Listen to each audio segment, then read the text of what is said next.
My name is Epsiba Beulah. Before I was a Hindu girl doing a lot of idol worship, and I was like a completely a traditional girl, like accepting what father says, what the elder says, and I was used to respect all those things. And after coming to the Lord, and I stopped the tradition. I completely stopped the tradition, and I just entered into the love and compassion of the Lord. My parents arranged for the marriage, and it was like a 2 months gap from the arrangement to the marriage. And immediately after marriage, like he said, like I don't like you. I just want to leave, and he left. Even I was pleading him, I was begging him, and I was asking him to come back, but it never happened. If he is not going to come to me, I want to die. That if he is going to be separated from me, I should die. The day I was about to kill myself, I was watching a TV channel, and immediately she started like, here one girl is crying. You have been separated with your husband and you are planning to die now, but you are not going to do that. Immediately I called to one of my Christian friends, and she shared with me the gospel. On the spot, I accepted Lord as my Savior. The next moment, I felt free from the burdens and all kind of thoughts, and everything left me. Praise Lord అండి. దేవునికి మహిమ కలుగును గాక. ప్రార్థన చేసుకుందాం. పరిశుద్ధుడా గొప్ప దేవా నీకు స్తోత్రం నాయనా. ఈ సమయంలో పాటను మీ పాసనేదికి వచ్చేటకు మీరు మాకు ఇచ్చిన గొప్ప ధన్యతకి వందనాలు తండ్రి. అద్భుతకరుడు ఆలోచనకర్త ఉన్నవాడు అని వాడవు తండ్రి. నిన్న నేడు నిరంతరం ఒకే రీతి ఉన్న మా ప్రభువా, మా క్రీస్తువా, అయ్యా ఏమి ఇచ్చిన రుణమైతే మేము తీర్చుకోలేము, కానీ ప్రభా అయ్యా ఈరోజు ప్రభా నీ పాదాలు పట్టుకొని అడుగుతున్నాను. ఏసయ్యా కృపలో మమ్మల్ని వర్ధిల్లింప చేయమని ప్రభా లూకాసు సువార్తలోకి వెళ్ళి ప్రభా మేము ధ్యానిస్తున్న అంశాలను బట్టి స్తోత్రం. అయ్యా నీ నామంలో నీ కొరకు ప్రభా ఆయతపరచబడ్డానికి, నీ కొరకు నీ రాకడ నిమిత్తము సిద్ధపరచబడ్డానికి నాయన లూకాసు సువార్త 1:17 వచనాన్ని ప్రభా ఆధారము చేసుకొని ప్రభా అయా యోహాను సిద్ధపరిచినట్టుగా అయా మేము కూడా నీ రాకడ నిమిత్తం సిద్ధపరచవలసిన వారిగా మేము ఉంటుండగా మేము తీసుకున్న నాయన ఈ తీర్మానాన్ని మీరు ఘనపరచండి, సహాయం చేయమని బ్రతిమలాడుతూ ఈ 7వ భాగంలో కూడా మీరు మాతో మాట్లాడమని యేసుక్రీస్తు నామములో ప్రార్థన తెలియకుంటూ పొందుకుంటున్నాము తండ్రి. ఆమేన్. ప్రైజ్ లార్డ్ అండి. దేవునికి మహిమ కలుగును గాక. మరి ఈరోజు దేవాది దేవుడు మనకి ఇస్తున్న ఈ 7వ భాగంలో అంశము లూకాసు వార్త 3వ అధ్యాయము 1 నుండి 21వ వచనం వరకు అండి. తిబేరీ కైసరు ఏలబడిలో 15వ సంవత్సరమందు యూదయ పొంతి పిలాతు అధిపతిగాను, గలిలయకు హెరోదు చతురాధిపతిగాను, ఇతురాయ త్రికోనీతి దేశములు అతని తమ్ముడైన ఫిలిప్పు చతురార్థిపతిగాను, అబినేలే దేశమునకు లుసానియా అధిపతిగాను, అన్నయు కయపయు ప్రధాన యాజకులుగాను ఉన్న కాలమున అరణ్యములోనున్న జక్కరయ్య కుమారుడైన యోహాను నొద్దకు దేవుని వాక్యము వచ్చెను. అంతటా అతడు వచ్చి పాపక్షమాపణ నిమిత్తము మారు మనసు విషయమై బాప్తిజము పొందవలెనన్న యోర్దాను నది ప్రదేశమంతటను ప్రకటించుచుండెను. ప్రభువు మార్గము సిద్ధపరచుడి, ఆయన త్రోవలు సరాలము చేడి, ప్రతి పల్లము పూడ్చబడును, ప్రతి కొండయు మెట్టయు పల్లమును చేయబడును, వంకర మార్గములు తిన్నవి అగును, కరకు మార్గములు నునుపగునని సకల శరీరులు దేవుని రక్షణ చూతురు అని అరణ్యములో కేకలు వేయుచున్న ఒకని శబ్దము అని ప్రవక్త అయిన యెషయా వాక్యముల గ్రంథములందు వ్రాయబడినట్టు ఇది జరిగెను. అతడు తన చేత బాప్తిసము పొందవచ్చిన జనసమూహములను చూచి, సర్పసంతానమా, రాబోయే ఉగ్రతను తప్పించుకొనుటకు మీకు బుద్ధి చెప్పిన వాడెవడు? మారు మనస్సునకు తగిన ఫలమును ఫలించుడి. అబ్రహాము మాకు తండ్రి అని మీరు అనుకొనుట మొదలు పెట్టుకొనవద్దు. దేవుడు ఈ రాళ్ల వలన అబ్రహామునకు పిల్లలను పుట్టింపగలడని మీతో చెప్పుచున్నాను. ఇప్పుడే గొడ్డలి చెట్ల వేరున ఉంచబడి ఉన్నది గనుక మంచి ఫలము ఫలించని ప్రతి చెట్టును నరకబడి అగ్నిలో వేయబడును అని చెప్పెను.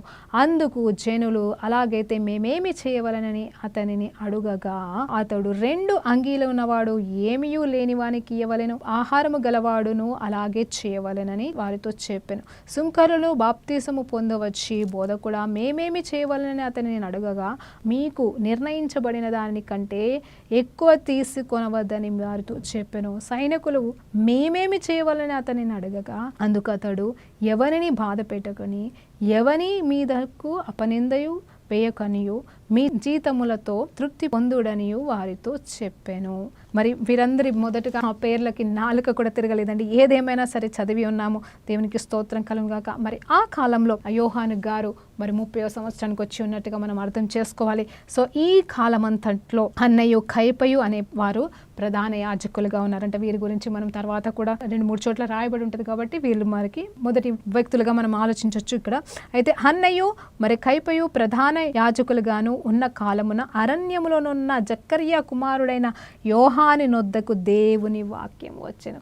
దేవునికి స్తోత్రం కలుగును గాకండి. నేను ఈ మాట కోసం ఎదురు చూస్తాను. మరి 3వ అధ్యాయం 2వ వచనం ఏంటండి, ఎక్కడున్నాడు యోహాను గారు అనేది చూస్తే అరణ్యంలోకి వెళ్ళిపోయాడు కదండి. అవును, ఆయన ఎదుగుతున్నాడు, ఆయన ఆత్మచేత ఎదుగుచున్నాడు, అలాగే జ్ఞానంలో ఎదుగుచున్నాడు, బలంలో ఎదుగుచున్నాడు.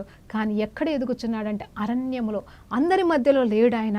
ఆయన మరి ఎక్కడ కొండ తేనెను తాగుతూ మిడతలని తింటూ మరి ఎక్కడో బ్రతుకుతున్నాడు.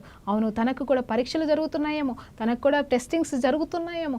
మరి ఆ అరణ్యం అనేది మనుషులు లేని చోట లేకపోతే మరి అందరూ ఉన్న చోటనా అనేది మనకి తెలియదు. కానీ తను మాత్రము మరి అక్కడ పోరాటం అనేది చేస్తున్నాడు. అయితే తన పోరాటం కూడా ముగించుకున్న తర్వాత మరి 30వ సంవత్సరం వచ్చిన తర్వాత, అంటే ధర్మశాస్త్రం ప్రకారంగా ఎవరైనా సరే దేవుని పని చేయాలి అంటే 30వ సంవత్సరం రావాలి. కాబట్టి ఆ 30వ సంవత్సరం వరకు వచ్చి ఉన్నాడు. అంటే యేసు ప్రభు వారి కంటే 6 నెలల ముందు పుట్టిన ఈయన మరి ఈయనకి ముందుగా 30 సంవత్సరాలు రాగానే మరి మార్గము సరళము చేయాలని చెప్పిన ఆ మాట ఆయన దగ్గరకు వచ్చింది. అవునండి, మనం గతంలో ధ్యానించినట్టుగా మొదటి 2 భాగాల్లో మనం ధ్యానించినాము ఈ విషయాన్ని గురించి. ఏంటి అంటే దేవాది దేవుడు మరి దేంట్లో వర్ధిల్లుతున్నా అంటే జ్ఞానములోను బలములోను అలాగే దేవుని దయలోను మనుషుల దయలోను వర్ధిల్లుతున్నాడు. అయితే యోహాను గారైతే ఆత్మలో వర్ధిల్లుతున్నాడని చెప్పేసి రాయబడుతుంది. ఆత్మలో వర్ధిల్లుతున్నాడని యేసు ప్రభు గురించి రాయబడలేదు. కానీ మరి యోహాను గురించి ఆత్మలో ఇంకా ఆత్మ చేత మరి నింపబడిన గర్భంలో ఉన్నప్పటి నుండి ఆత్మచేత నింపబడిన యోహాను గారు ఇంకా ఆత్మలో వర్ధిల్లుతూ ఎదుగుతూ వచ్చి ఉన్నాడు. దేవునికి స్తోత్రం కలుగుగాక. మరి అయితే ఏంటంటే ఈ ఆత్మ చేత నింపబడిన యోహానికి ఏమి కొదువై ఉన్నదంటే వాక్యము కొదువై అనేది. దేవునికి స్తోత్రం కలుగు. అవును, ప్రవచనం ఉంది, ప్రణాళిక ఉంది, నేనెవరు అనేది ఆయనకి తెలుసు. కానీ ఎదురు చూస్తున్నాడు దేనికోసం అంటే వాక్యము కొరకు. వాక్యం ఎవరని యేసు ప్రభు కొరకు. దేవునికి స్తోత్రం కలుగుగాక. అవును, ఆత్మానుసారుడైన దేవాది దేవుడు ఆత్మచేత ఈయనని నింపిన వాడు మరి వాక్యము కోసము యోహాను కనిపెడుతుండగా ఆ వాక్యము రానే వచ్చింది. ఏంటా వాక్యం అని చూస్తే ఏషియా ప్రవక్త ద్వారా పలికించబడిన వాక్యము ఇదే కదండి. మనం సిద్ధపాటికి ఆయతపరచబడడానికి మనం ఏర్పాటు చేసుకున్న పాట మాట ఈ లూకా సువార్త. దేవునికి స్తోత్రం కలుగును గాక. అయితే ఆయన చెప్తున్న మాట ఏంటంటే అంతటా అతడు వచ్చి పాపక్షమాపణ నిమిత్తము మారు మనస్సు విషయమైన బాప్తిజము పొందవలనని యోర్దాను నది ప్రదేశం అంతటా ప్రకటించుచుండను. అవునండి, తన దగ్గరికి మాట వచ్చింది. ఏంటి ఆ మాట అంటే నీ సమయం వచ్చింది, ఇంకా నువ్వు ప్రకటించడం ఆరంభించు, నువ్వు మార్గం సరళం చేయడం ఆరంభించు. ఇదిగో నీ కోసము నేను మరి పంపిన మాటని తీసుకో. ఏ ప్రవచనం ఇచ్చానో, ఏ ప్రణాళిక నిమిత్తము నీకు జన్మనిచ్చి ఉన్నానో, ఏ ప్రణాళిక నిమిత్తము యేసు ప్రభు కంటే ముందుగా నువ్వు పుట్టి ఉన్నావో ఆ మార్గము ప్రణాళికని నెరవేర్చడానికి నువ్వు ముందుకు వెళ్ళని చెప్పినప్పుడు ఆయన స్టార్ట్ చేశాడు. ఏంటంటే ఆయన చేయాల్సిన పని ఏంటంటే ఇదిగో పాప విమోచన చేయడానికి దేవాది దేవుడైతే వస్తున్నాడు. కానీ నువ్వు చేయాల్సిన పని ఏంటంటే ఇదిగో బాప్తిజం తీసుకో, ఇదిగో పాప క్షమాపణ పొందుకో, ఇదిగో పాపములు ఒప్పుకో అని చెప్పేసి ప్రకటిస్తుండగా ఎంతో మంది తన దగ్గరకు వస్తున్నారు. అవునండి, ఏషియా ప్రవక్త రాసినట్టుగా ఇదిగో ప్రభువు మార్గము సిద్ధపరచుడి, ఆయన త్రోవలను సరళము చేయుడు. దేవునికి స్తోత్రం కలుగును గాక. ఆయన వచ్చి కేవలం బోధిస్తున్నాడు. ఆయన రాబోతున్నాడు. మరి నువ్వెవరివి అని ప్రశ్నిస్తున్నప్పుడు నేనైతే యేసు ప్రభుని కాదు, నువ్వు క్రీస్తువా అంటే నేను క్రీస్తుని కాదని చెప్తున్నాడు. సరే, ఆ వచనాల గురించి మనం మళ్ళీ ధ్యానిద్దాం. కానీ ఇక్కడ ఏంటంటే ఇదిగో ప్రతి స్వరం ప్రతి పల్లములు పూడ్చబడాలి, ప్రతి కొండయు మెట్టయు పల్లము చేయబడి అంటే నునుగా అయిపోతుంది. వంకర మార్గము చిన్నగగును అని చెప్పేసి, కరుకు మార్గము నున్నవగును అని చెప్పేసి మాటలన్నీ కూడా నిజంగానే మనం రోజు పాడుకుంటున్నాం కదండి. కావాలని పాటని సిద్ధపరచబడుతున్న ఆ ప్రణాళిక నిమిత్తము యోహాను గారు సిద్ధపరచబడి ఉన్నారు. దేవునికి స్తోత్రం కలుగును గాక. బోధిస్తున్నారు, ప్రకటిస్తున్నారు, మరి విమోచన కార్యముల గురించి మాట్లాడుతున్నారు. అంత మాత్రమే కాదు, ఇదిగో అరణ్యములో కేకలు వేయుచున్న ఒక నిశ్శబ్దము అని ప్రవక్త అయిన ఏషియా వాక్యముల గ్రంథముల వాటిని గురించి రాయబడినట్టుగానే ఇక్కడ జరిగానంట. చూడండి, యోహాను గురించి అయితే రాయబడింది. ఆ యోహాను కార్యములు, ఆ ఆ మాటలు ఇక్కడ నెరవేర్చబడుతున్నాయి. దేవునికి స్తోత్రం కలుగును గాక. మాట ఇచ్చిన దేవుడు నెరవేరుస్తాడని మరలా మీకు జ్ఞాపకం చేస్తున్నాను. సో యోహాను పట్ల కలిగి ఉన్న ప్రణాళికలు, ప్రవచనాలు ఇక్కడ నెరవేర్చబడుతున్నాయి. అంత మాత్రమే కాదు, అతని దగ్గరికి మరి బాప్తిజం తీసుకోవడానికి వస్తున్నారంట. వారందరికీ ఆయన జనసమూహం దగ్గరికి, తన దగ్గరికి వచ్చినప్పుడు వారికి, నమ్ముతున్న వారికి, క్షమాపణ కోరుకుంటున్న వారికి బాప్తిజం ఇస్తున్నారు. అయితే ఒక గుంపు వస్తుంది, సద్దకేలు పరిసెలు, అంటే దేవునికి వ్యతిరేకమైన క్రియలు చేస్తూ, దేవుని అవమానిస్తూ, మరి ఒక గుంపుని, మరి తను పరిశుద్ధాత్మ చేత నింపబడిన వాడు. ఇప్పుడైతే వాక్యం కూడా ఉంది కాబట్టి ఎవరు ఏంటి, ఎవరిలో ఏ స్పిరిట్ ఉంది, ఎవరిలో ఎలాంటి ఆలోచన కలిగి ఉన్నారో తెలుసుకున్న ఇతను మరి ఒక గుంపు వచ్చినప్పుడు సర్ప సంతానమా అని తిడుతున్నాడు. మీరేమనుకుంటున్నారు? అసలు మీరు వచ్చి నా దగ్గర బాప్టిజం తీసుకోవడం కానే కాదు, ముందు మీరు మారు మనసు పొందండి, మీ ఫలాలు చెక్ చేసుకోండి, ఎలాంటి ఫలాలు మీలో ఉన్నాయి. అవును, ఫలాలని బట్టి మనము తెలియబడతామంట. మనలో మంచి ఫలాలు ఉన్నాయా? ఆత్మ ఫలాలండి. నిజంగా ఆ మంచితనం ఉంటేనే, అభిషేకం ముఖ్యం కాదు, ఫలాలు కూడా ముఖ్యం. ఎందుకంటే దేవుడు ఫలాలను ఎత్తుకుంటూ వస్తున్నాడు కాబట్టి. సో మీరు మారు మనసు కలిగిన ఫలములు ఫలించడి అని చెప్పేసి యోహాన్ గారు ఇక్కడ ప్రశ్నిస్తున్న వల్లనే. ఆ తర్వాత అబ్రహాము మాకు తండ్రి అని అంటారేమో, కానీ మీరు అబ్రహాం సంతానమే కరెక్టే, కానీ అబ్రహాం సంతానం లాగా మీరు ప్రవర్తించట్లేదు. మిమ్మల్ని పక్కకు పడేసి దేవుడు రాళ్ళకెళ్ళి కూడా మనుషులను తయారు చేయగలడు. ఎందుకంటే దేవునికి అసాధ్యమైనది ఏమీ లేదు. ఆయనకి నిజంగా బిడ్డలే కావాలనుకుంటే ఆయన ఏ రకంగానైనా బిడ్డల్ని తయారు చేసుకుంటాడు. కానీ మీరు సర్ప సంతానంతో లాగా ఉన్నారు, మీరు ముందు మారండి, మీ జీవితాలని, బ్రతుకుల్ని మార్చుకోండి అని చెప్పేసి గద్దిస్తున్న స్వరం అండి యోహాను గారి స్వరం. దేవునికి స్తోత్రం కలుగును గాక. అదే అండి మార్గము సరళం చేసే స్వరం. మనము కూడా ఒక్కొక్కసారి ఆదరణ అవసరమే, క్షమాపణ గురించిన మాటలు అవసరమే, పాప క్షమాపణ గురించిన సత్యాలు అవసరమే, కానీ గద్దింపు కూడా మనకు ఉండాలి. తిమోతి రాసిన పత్రికలను, ఎన్నో పత్రికల్లో మనం చూసినప్పుడు అవును, వాక్యము రెండంచుల ఖడ్గముగా ఉండాలి, ఆదరించాలి, సరిచేయాలి, మరి అంత మాత్రమే కాదు గద్దించాలి కూడా ఉంది. తప్పిపోయిన వారిని మనం సరి చేసుకోవడానికే మనకు మాటలు కావాలని మరి సామెతల గ్రంథాలలో చూసినప్పుడు మరి మనం సరి చేసుకోవాల్సిన వారుగా ఉన్నామని ఎన్నో మాటలు ఉన్నాయి. మంచి మార్గంలోకి వెళ్ళాలని మరి ఎన్నో మాటలు మనం జ్ఞాపకం చేసుకోవచ్చు. దేవునికి స్తోత్రం కలుగును గాక. మన జీవితాలు మారాలండి. అయితే మరి అక్కడ చెప్తున్నాడు ఏంటంటే, అంటే సమయం దగ్గరకు వస్తుంది, మరి మీరు నాశనం అవ్వద్దు, మీరు అగ్నిలో పడిపోకూడదు అని చెప్పేసి. ఇదిగో గొడ్డలి మరి చెట్టు మొదల దగ్గర ఉంది, దేవుడు కొట్టేస్తాడేమో జాగ్రత్త మీ చెట్టుని, అంటే మీ జీవితాలని అగ్నిలో పడివేస్తాడేమో జాగ్రత్త. మరి ఫలించండి, మారు మనసు కలిగిన మంచి ఫలాలు ఫలించమని ఆయన హెచ్చరిస్తూ ఉన్నాడు. ఆ సమయంలో కొందరు వస్తున్నారు, ఏమంటున్నారంటే, అయ్యా మరి మేమేం చేయాలి? కొంతమంది అంటే యథార్థంగా వింటూ భయపడుతూ భయభక్తులు కలిగి, అయ్యో అవునా నిజమా అని పశ్చాత్తాపపు మనసుల వల్ల పుట్టి వారు యథార్థంగా మారు మనసు కోసం వస్తున్నారు, వచ్చి అడుగుతున్నారు. అందుకు జనులు అలాగైతే మేమేమి చేయవలనని అతన్ని అడుగుతున్నప్పుడు మరి 2 అంగీలు కలిగిన వాడు లేనివాడికి ఇవ్వండి, ఆహారము కలిగిన వాడు లేనివానికి ఇవ్వండి అని చెప్పేసి. అంటే మరి మంచి క్రియల గురించి చెప్తున్నారు. అవును, సత్క్రియలు కూడా అవసరమండి, అవసరం లేదని కాదు, సత్క్రియలు కావాలి, పరిశుద్ధ క్రియలు కావాలి, దేవుణ్ణి మహిమపరిచే కార్యములు మనం చేయాలి. దేవునికి స్తోత్రం కలుగును గాక. అంటే యథార్థమైన స్థితిని మరి నిజమే నాది అంటూ అని కాకుండా మనది అనే స్వభావం కలిగి ఉండాలని చెప్పేసి, లేని వారికి ఇవ్వండి, ప్రేమ కలిగి ఉండండి, అందరినీ సమానంగా చూడండి అని దీని అర్థమండి. మరి ఆ తర్వాత చూస్తే సుంకరులను బాప్తిజమును పొందవచ్చి బోధకుడు. సుంకరులు అంటే వాళ్ళు ఎవరంటే ఈ ట్యాక్స్ కలెక్టర్స్ అండి. వారు కూడా వచ్చి బోధకుడు మరి మేమేం చేయాలి అంటే, అన్ని రకాల వాళ్ళు వస్తున్నారండి ఆయన దగ్గరికి.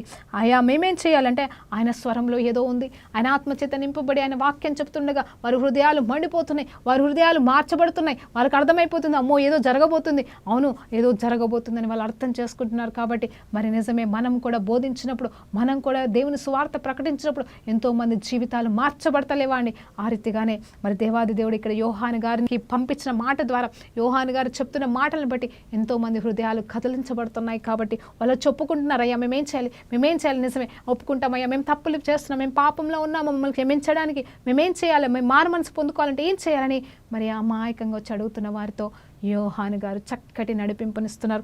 ఏమంటున్నారు చూడండి, ముందుగా లేని వారికి ఇవ్వండి, మీ దగ్గర ఉంటే డబుల్ త్రిబుల్ ఉంటే పంచండి అని చెప్తున్నాడు. అయితే ఇక్కడ మరి ట్యాక్స్ కలెక్టర్స్తో ఏమంటున్నాడు తెలుసా, మీరు అధికమైన ట్యాక్సులు తీసుకోకూడదు, మరి ఎంతవరకు తీసుకోవాలో అంతే తీసుకోండి, న్యాయంగా ఉండండి, అనవసరంగా అన్యాయానికి వెళ్ళకూడదని చెప్తున్నాడు. సైనికులు కూడా వస్తున్నారంట.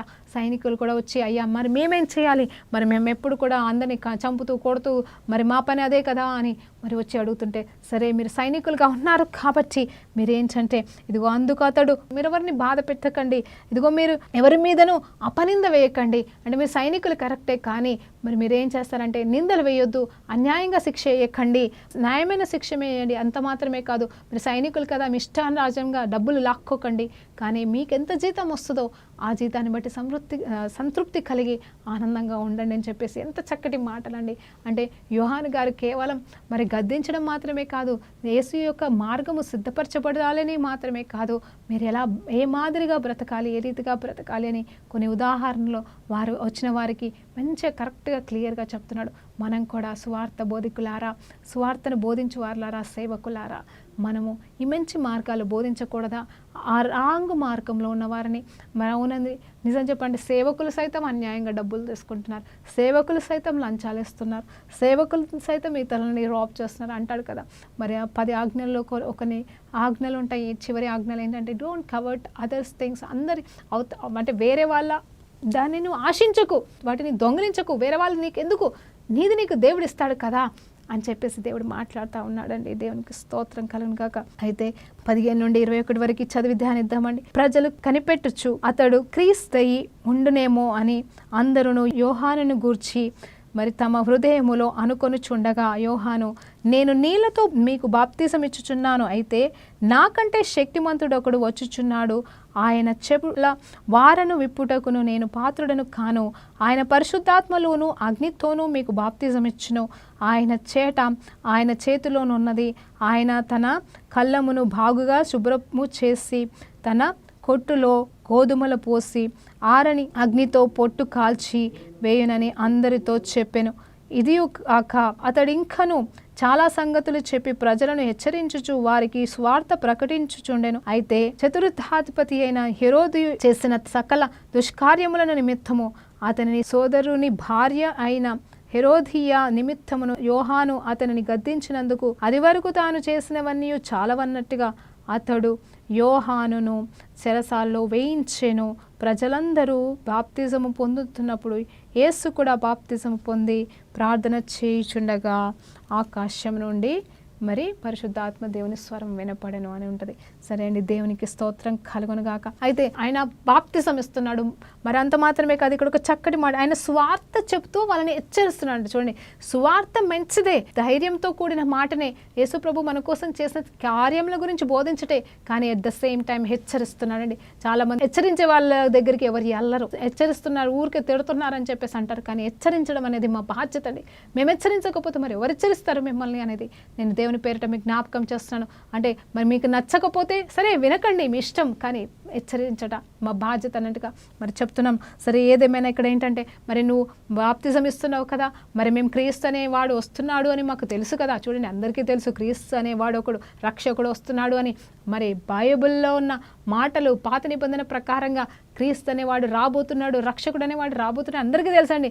కానీ చెవులు ఉండి కూడా వినలేని వాళ్ళు, కనులుండి కూడా చూడలేని వారిగా ఈ లోక దేవత వారి కన్నులు వారి చెవులు మూసి ఉన్నందుకు అర్థమవుతుంది. మరి వాళ్ళు ఎక్స్పెక్ట్ చేస్తుంది అంటే మరి ఇతనే క్రీస్తేమో అని చెప్పేసి, నువ్వు క్రీస్తువా అని అడుగుతున్నారు. నువ్వు క్రీస్తువా, మరి నువ్వెవరు, నువ్వు ప్రవక్తవా అని చెప్పేసి అడుగుతూ ఉంటుండగా ఆయన ఒకటే అంటాడు, నేను క్రీస్తుని కాదు. తనకి తెలిసి ఎవరు క్రీస్తు అనేది, నేను కాదు, నా తర్వాత వచ్చువాడు క్రీస్తు. నేనైతే మీకు నీటితో మాత్రమే బాప్టిజం ఇస్తున్నాను. అవునండి, నీటితో ఎందుకు బాప్టిజం ఇవ్వాలి అనేది చూస్తే, నీరు అనేది పరిశుద్ధతకి గుర్తుగా ఉంది, నీరు అనేది పరిశుద్ధాత్మ సహవాసానికి గుర్తుగా ఉంది. కాబట్టి మనం పరిశుద్ధాత్మ చేత మరి నింపబడిన వారుగా ఉండాలి. కాబట్టి మరి నీటితో బాప్తిజం ఇస్తున్నానంటే మీరు నిండారుగా మరి కడుక్కోవాలి, మీ హృదయాన్ని శుద్ధీకరించుకోవాలి. అవును, బాప్టిజం అంటే ఏంటి తెలుసా అండి? పాపాలను ఒప్పుకొని నోటితో ఒప్పుకొని విడిచిపెట్టడము. ఇక్కడ యోహాన్ గారు ఇచ్చేదైతే నీటి బాప్తిజం తర్వాత కూడా మనం ఈ రోజు వరకు కూడా నీటి బాప్తిజం తీసుకుంటా ఉంటాం. అవును, మన నోటితో మనం ఒప్పుకోవాలి. ఫస్ట్ ఏమని, ముందు నేను పాపిని అని ఒప్పుకోవాలా. ఆ తర్వాత నా ద్వారా పాపములు జరిగాయి కాబట్టి నేను క్షమించు ప్రభా, నువ్వే నా రక్షకుడు అని యేసు ప్రభుని మనము హృదయంలోకి ఆహ్వానించాలా. ఆ తర్వాత నమ్మి బాప్తిజం పొందుకోవాలంటే, బాప్తిజం అంటే యేసు ప్రభుతో పాటుగా మనం చనిపోయి తిరిగి లేచిన గుర్తుంట. అంటే మనం ఎప్పుడైతే నీటిలో మనము మునుగుతామో, ఆ సేవకుడు మనల్ని ముంచుతారో అప్పుడు మనం యేసు ప్రభుతో పాటుగా చనిపోతున్నామంటే, ఇది పాపానికి, పాప జీవితానికి, మరి మనలో ఉన్న పాప జీవితానికి యేసు ప్రభువు మన పాపాల నిమిత్తం చనిపోయారు కదండి, ఆ రీతిగా మనం చనిపోతున్నామంట. అయితే మళ్ళా తిరిగి లేస్తాం, చనిపోయిన స్థితిలో ఉండము, తిరిగి లేచి ఏంటంటే యేసు ప్రభు వారు ఎలా అయితే తిరిగి లేచారో అలాగో మనము కూడా లేచి పరిశుద్ధంగా మరి ఆయనతో పాటుగా మరి జీవించడానికి, మరి యోగ్యత కలిగిన వారికి, ఆయన బిడ్డలం అవడానికి, ఆయన స్వాస్థ్యముగా మార్చబడ్డానికి, ఆయన పోలిన జీవితం జీవించడానికి అర్హతను పొందుకోవడమే ఈ బాప్టిజం అనేదండి. సో ప్రతి ఒక్కరూ బాప్టిజం తీసుకోవాలి. బాప్టిజం విషయంలో ఆలస్యం చేయకూడదని దేవుని పేరిట మీకు జ్ఞాపకం చేస్తున్నాను. అయితే ఇక్కడ యోహాన్ గారు అంటారు, నేను నీటితో మాత్రమే బాప్టిజం ఇస్తున్నాను, కానీ యేసు ప్రభు వారు వస్తున్నారు. ఆయన ఎలా ఇస్తున్నాడు తెలుసా? రాబోతున్నాడు. అసలు యేసు రాబోతున్నాడు. ఆయన మీకు పరిశుద్ధాత్మతోనూ అలాగే అగ్నితోనూ. చూడండి, ఇక్కడ పరిశుద్ధాత్మ చేత నింపబడిన వాడే యోహాను, కానీ తను పరిశుద్ధాత్మ బాప్తిజం ఇచ్చేవాడు కాదంట. చూడండి, నేను ఇవ్వను, ఆయన నింపబడిన వాడే, కానీ నేను ఇవ్వను అంటున్నాడు. అయితే ఆయన నిజంగా ఒక అగ్ని లాంటి మాటని మరి ప్రకటిస్తున్నాడు, కానీ ఆయన అగ్ని చేత బాప్తిజం ఇచ్చేవాడు కాదు. నిజం చెప్పాలంటే మనుషులు కాదండి. మనం గుర్తుపెట్టుకోవాలి ఎప్పటికైనా, మన వల్ల ఏది కాదు, మనం కాదండి, దేవాది దేవుడు. అవును, మనకి దేవుడిచ్చిన అభిషేకాన్ని బట్టి మనం చేతులు పెట్టి ప్రార్థించినప్పుడు వాళ్ళు బాప్తిజం పొందుకుంటారేమో, వాళ్ళు ఆత్మచేత నింపబడతారేమో, కానీ ఆ చెయ్యిని వాడుకుంటుంది, మనల్ని వాడుకుంటుంది మాత్రం దేవాది దేవుడే. వాళ్ళని నింపుతుంది దేవాది దేవుడే. మనం ఒక విశ్వాసపు క్రియ మాత్రమే చేస్తున్నాం, నిలబడుతున్నాము మధ్యవ్యక్తిగా, అంతేకాని కార్యం చేసేది, అభిషేకించేది మరి దేవాది దేవుడని మాత్రం మీరు మర్చిపోకూడదు. దేవునికి స్తోత్రం కలుగును గాక. ఇక్కడ మరింత పవిత్రంగా, పరిశుద్ధంగా, పవిత్రాత్మ చేత నింపబడిన వాడు చెప్తున్న మాట ఏంటంటే, నేను కానే కాదు, నేను ఆయన కాలి యొక్క మరి ఆ చెప్పుల యొక్క మరి ఆ దారాన్ని మరి తీయడానికి, ముట్టడానికి కూడా నాకు యోగ్యత లేనివాడను అని చెప్పుకుంటున్నాడు, తగ్గించుకుంటున్నాడు. అందు మాత్రమే కాదు, మరి అక్కడ పొట్టుకి గోధుమకి ఏంటి పోలిక అంటున్నాడు. సో కాబట్టి మరి నిజం చెప్పాలంటే పొట్టుని ఏర్పడేసి గోధుమలోని మరి ఆయన సమకూర్చుకోవడానికి వస్తున్నాడు.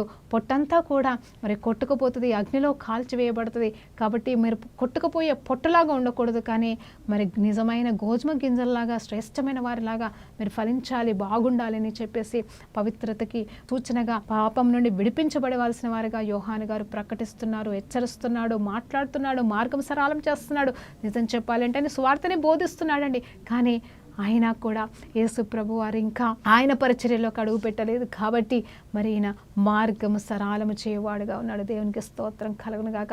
మనము కూడా రెండో రాకడ మనం యేసు ప్రభుతో రాకపోతున్నామా, లేకపోతే యేసు ప్రభు రాకడలో మనం ఎత్తబడుతున్నామా? మన ఆయుష్, ఆయన రాకడ మనకి తెలియదండి, ఆయన సమయం ఎప్పుడు మనకి తెలియదు. కానీ ఒకటి, మనము ఒకవేళ ముందుగా ఆయనలో నిద్రిస్తే ఆయనతో పాటుగా వచ్చి ఎత్తబడే వారిని మనం తీసుకెళ్లే వారిగా ఉండాలా. అలాగే మరి ఒకవేళ ఆయన రాకడే ముందు వచ్చిందనుకో, మనం ఇక్కడే ఉంటే ఎత్తబడే వారిగా మనం ఉండాల్సిందిగా దేవుడు జ్ఞాపకం చేస్తున్న దానికోసం మనం సిద్ధపడతామండి. దేవునికి స్తోత్రం కలుగును గాక. మరి ఇంత గొప్ప మాటలు ఈరోజు మనకి దేవుడు ఇచ్చి ఉన్నాడు. సరే, మరి ఈ పాటని ఈరోజు పూర్తిగా పాడడానికి ప్రయాసపడదామండి. నిజం చెప్పాలంటే నాకు పాటలు పాడడం రాదని మీ అందరికీ తెలుసు, అయినా సరే ఆశతో పాడుతున్నాను. మీకు ఈ పాట నేర్చుకోండి, మీరు ఇంటర్నెట్లో వెతుక్కోవచ్చు. ఫాదర్ బెక్మన్ గారి చక్కటి పాట, నాకు ఈ పాట ఎంతో ఇష్టం, ఎప్పుడు పాడుకుంటా ఉంటాను. అందుని బట్టి దేవునికి స్తోత్రం కలుగును గాక. మరి ఈ ముగింపులో ఈ పాటని కంప్లీట్గా పాడాలని ఆశ కలిగి ఉన్నాను. దేవునికి స్తోత్రం కలుగును గాక. లోయలల్లా పూడ్చబడాలి, కొండలు కోనలు కదిలిపోవాలి, వక్ర మార్గము సక్రమవాలి, కరుకు మార్గం నునుపవ్వాలి. రాజు వస్తున్నాడు, ఆయతమవుదాం, యేసు వస్తున్నాడు, ఎదురు ఎల్లుదాం. రాజు వస్తున్నాడు, ఆయతమవుదాం, యేసు వస్తున్నాడు, ఎదురు వెళ్ళుదాం. లోయలల్లా పూడ్చబడాలి, కొండలు కోనలు కదిలిపోవాలి, ఫలము ఇవ్వని చెట్టులల్లా నరకబడి అగ్నిలో వేయబడును. ఫలము ఇవ్వని చెట్టులల్లా నరకబడి అగ్నిలో వేయబడును. రాజు వస్తున్నాడు, ఆయతమవుదాం, యేసు వస్తున్నాడు, ఎదురు వెళ్ళుదాం. రాజు వస్తున్నాడు, ఆయతమవుదాం, యేసు వస్తున్నాడు, ఎదురు వెళ్ళుదాం. గోధుమలు ఏర్పరచి గింజలను చేర్చి పొట్టును నిప్పులో కాల్చివేయును. గోధుమను ఏర్పరచి గింజలను చేర్చి పొట్టును నిప్పులో కాల్చివేయును. రాజు వస్తున్నాడు ఆయతమౌదాం, యేసు వస్తున్నాడు ఎదురు వెళ్ళుదాం. రాజు వస్తున్నాడు ఆయతమౌదాం, యేసు వస్తున్నాడు ఎదురు వెళ్ళుదాం. లోయలెల్లాం పూడ్చబడాలి, కొండలు కోనలు కదిలిపోవాలి, వక్ర మార్గము సక్రమవ్వాలి, ఇరుకు మార్గం నునుపవ్వాలి. పరిశుద్ధులుగా కుట్రలు లేక ప్రభువుకై జీవించి సాగిపోదాం. రాజు వస్తున్నాడు ఆయతమౌదాం, యేసు వస్తున్నాడు ఎదురు వెళ్ళుదాం. రాజు వస్తున్నాడు ఆయతమౌదాం, యేసు వస్తున్నాడు ఎదురు వెళ్ళుదాం. రోజు రోజు మేల్కొని ప్రార్థించెదము, అభిషేక తైలముతో నింపబడుదం. రోజు మేలుకొని ప్రార్థించేదం, అభిషేక తైలముతో నింపబడుదం. రాజు వస్తున్నాడు ఆయతమౌదాం, యేసు వస్తున్నాడు ఎదురు వెళ్ళుదాం. రాజు వస్తున్నాడు ఆయతమౌదాం, యేసు వస్తున్నాడు ఎదురు వెళ్ళుదాం. లోయలల్లా పూడ్చబడాలి, కొండలు కోనలు కదిలిపోవాలి, వక్ర మార్గము సక్రమవ్వాలి, కరుకు మార్గం నునుపవ్వాలి. హల్లెలూయా, దేవునికి స్తోత్రం కలుగును గాక. చూడండి, నేను గత 7 రోజులుగా మన స్వార్థని ధ్యానిస్తున్నాము, ఆయతం అవుతున్నాము, సిద్ధపరచబడుతున్నామని. ప్రతిరోజు పాడాలని ఆశపడుతున్నానని ఈ పాటని, కానీ ఒక్కటి లైన్ 2 లైన్లే పాడగలుగుతున్నా. కానీ ఈరోజు పరిశుద్ధాత్మ దేవుడు మరి నాకు తెలియకుండానే మరి ఈ 3వ అధ్యాయంలో యోహాను గారు పలికిన మాటలు, యోహాను గారు నోటి నుండి వచ్చిన మాటలు, ఆయన చెప్పిన ఈ గోధుమల గురించి, అలాగే చూడండి ఆ ఫలము మరి ఫలించకపోతే ఆ చెట్టును కొట్టివేస్తాడనే మాటను, నేను బాప్తిజం అయితే నీటితో ఇస్తున్నాను కానీ ఆయన పరిశుద్ధాత్మ చేత ఇస్తాడు అనే మాటలన్నీ కూడా మరి ఈ భక్తుడు పాట రాసినట్టుగా మనం చూస్తూ ఉంటాం. నిజంగా చెప్పాలంటే మనకి సిద్ధపాటు ఎంత అవసరం అండి. ఎస్, ఈ లోకాన్ని సిద్ధపరచాలా, మనము సిద్ధపరచబడదామండి, మన కుటుంబ సభ్యులను సిద్ధపరచాలి. అవునండి, ఎంతోమంది మరి రక్షణ లేకుండా అమాయక జనము మరి మా ఇండ్లలో ఉన్నారు, మీ ఇండ్లలో ఉన్నారు. ఇంకా వారి కోసం ప్రార్థన చేద్దాం. యోహాన్ లాగా మనం గద్దించలేమేమో, యోహాన్ లాగా మనము పోట్లాడలేమేమో, మరి వాళ్ళకి ఎలా చెప్పినా వాళ్ళకి అర్థం కావట్లేదేమో. కనీసం ప్రార్థన చేద్దామండి. ప్రార్థన అనే గొప్ప ఆయుధం మనకుంది. ప్రార్థించిన ఎడల మరి నిజంగా ఏదైనా జరుగుతుందని దేవుడు చెప్తా ఉంటుండగా, నీతో పాటుగా ఒంటరిగా ప్రార్థించట్లే. యేసు ప్రభువు వారు ఆయన వెళ్ళిపోయాడు ఆల్రెడీ, ఆయన పరలోకంలో నీ కోసం నా కోసం మరి ఆయన ప్రార్థిస్తున్నాడు. ఈ లోక మానవాళి రక్షణ కొరకు ప్రార్థన చేస్తున్నాడు. ఎస్, పరిశుద్ధాత్మ దేవుడైతే మనలో ఉన్నాడు. దేవునికి స్తోత్రం కలుగును గాక. ఆనాడు యోహానికి ఇవ్వబడిన పరిశుద్ధాత్మ దేవుడు మనలో ఇప్పుడు జీవిస్తున్నాడు, మనతో ఇప్పుడు జీవిస్తున్నాడు. అవును, మనం పుట్టుకతో పరిశుద్ధాత్మ చేత నింపబడకపోవచ్చు, కానీ ఎప్పుడైతే క్రీస్తును మన హృదయాంతరంగంలోకి ఆహ్వానించున్నామో, క్రీస్తు మనలో పుట్టి ఉన్నాడు, అభిషక్తుడు మనలో పుట్టి ఉన్నాడు. ఆ పరిశుద్ధాత్మ చేత నింపబడిన వారిగా పవిత్రతలో పరిగెడుతూ మరి ముందుకు సాగుదాము. ప్రార్థనతో ముగించుకుందామండి. పరిశుద్ధుడా గొప్ప దేవానికి స్తోత్రం, స్తుతి, మహిమ, ఘనత, ప్రభావం చెల్లించుకున్నామయ్యా. ఈ రోజు ప్రభా యోహాను గురించిన కొన్ని సత్యాలు మేము ధ్యానించి ఉంటుండగా, నిజమే తండ్రి, మా జీవితంలో అయా లోయలు పూడ్చబడాలేసే, కొండలు కదిలిపోవాలేసే, అయా తండ్రి అపవిత్రకు సంబంధించింది నీ నుండి కాని వాటిని అన్నింటినీ తొలగించబడి, అయా కేవలం నీ నుండి మాత్రమే వచ్చినాయి మాత్రమే మా జీవితంలో అయా స్థిరపరచబడాలా. అయా ప్రతిష్ఠించండి నాన్న, మమ్మల్ని ప్రతిష్ఠించమని బ్రతిమలాడుతున్నాము తండ్రి. నీకు స్తోత్రం అయ్యా. అయా మీ కొరకు యోహాను గారు ప్రతిష్ఠించుకున్నారు, యేసు ప్రభు వారు ప్రతిష్ఠించుకున్నారు. ఎస్సే అయా మనుషులమైన మమ్మల్ని ప్రభా మీ చేతికి సమర్పిస్తుండగా మమ్మల్ని ప్రతిష్ఠించుకోండి అయ్యా. అయా నీ ఆత్మ చేత నీ అగ్ని చేత మమ్మల్ని అభిషేకించి, అయా పరిశుద్ధాత్మ చేత మమ్మల్ని నింపి నింపి నేను ఆమె మహిమార్థమని సాక్షార్థకరంగా జీవించుటకు కృప చూపించలాగా సహాయం చేయమని యేసుక్రీస్తు నామములో ప్రార్థన వేడుకుంటూ సమర్పిస్తున్నాము తండ్రి. ఆమేన్. ప్రైజ్ లార్డ్ అండి. దేవునికి మహిమ కలుగును గాక.